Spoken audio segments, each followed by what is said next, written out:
Estratagema 30. O argumentum ad verecundiam. Em vez de motivações, utilizam-se autoridades segundo os conhecimentos do adversário. Diz Sêneca.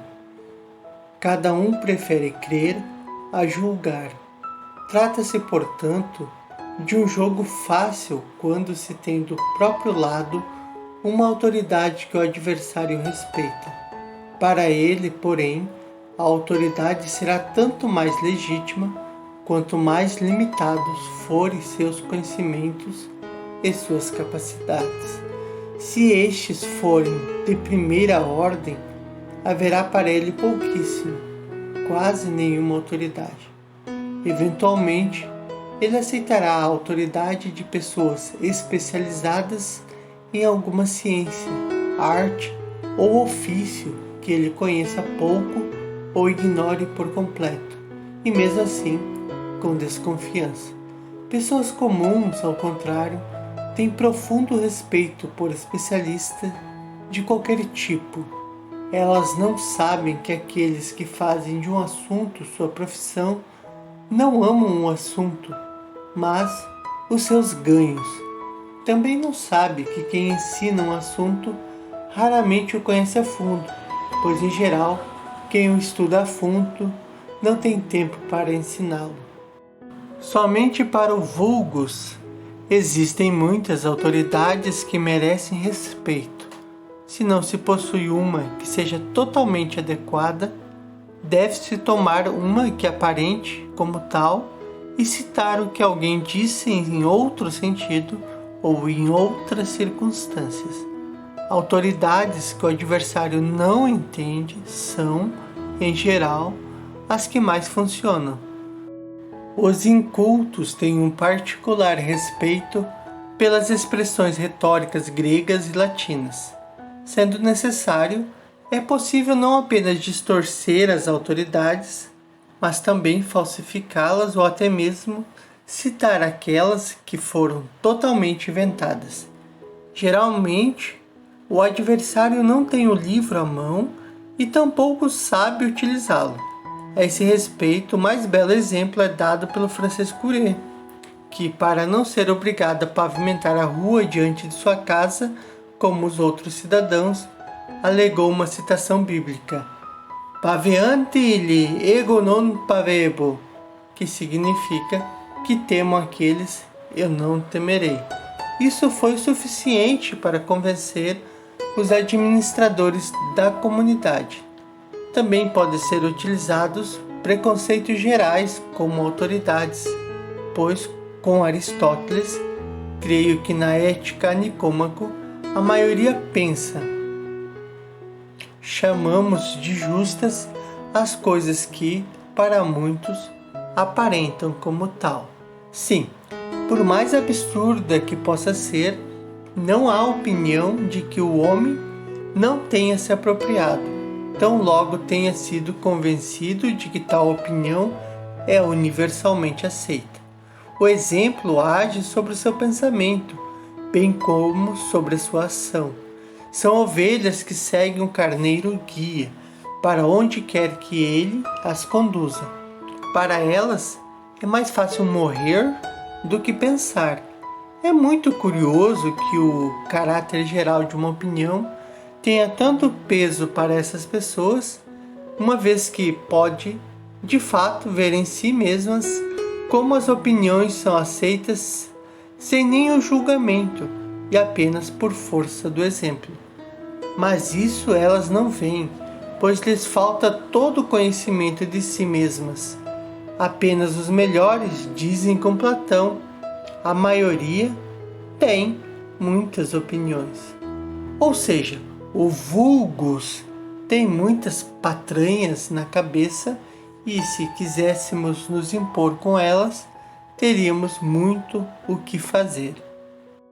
A universalidade de uma opinião tomada seriamente não constitui nenhuma prova, nem um fundamento provável de sua exatidão. Aqueles que a afirmam devem considerar que 1. O distanciamento no tempo rouba a força comprobatória dessa universalidade. Do contrário, precisariam evocar todos os antigos equívocos que alguma vez foram universalmente considerados verdade. Por exemplo, estabelecer o sistema ptolomaico ou catolicismo em todos os países protestantes. 2.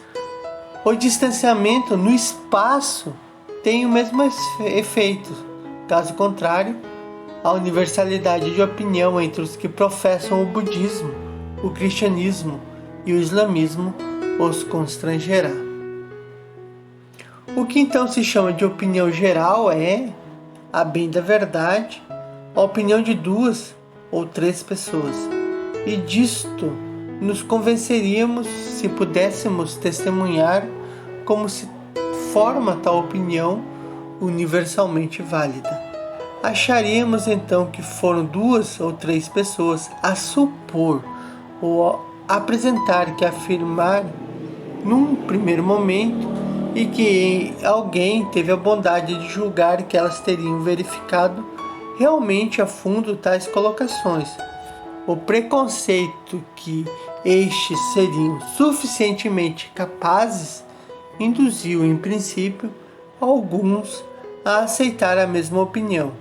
Nestes, por sua vez, acreditaram muitos outros, aos quais a própria indolência aconselhou: melhor acreditar logo do que fazer controles trabalhosos.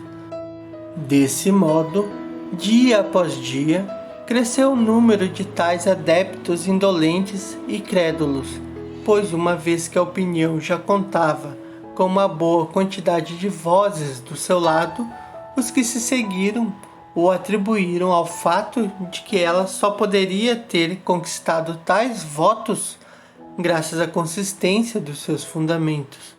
Os que ainda restaram foram constrangidos a concordar com o que já era considerado válido por todos, a fim de não serem considerados cabeças irrequietas que se rebelam contra opiniões universalmente aceitas, nem garotos intrometidos que querem ser mais inteligentes do que o mundo inteiro.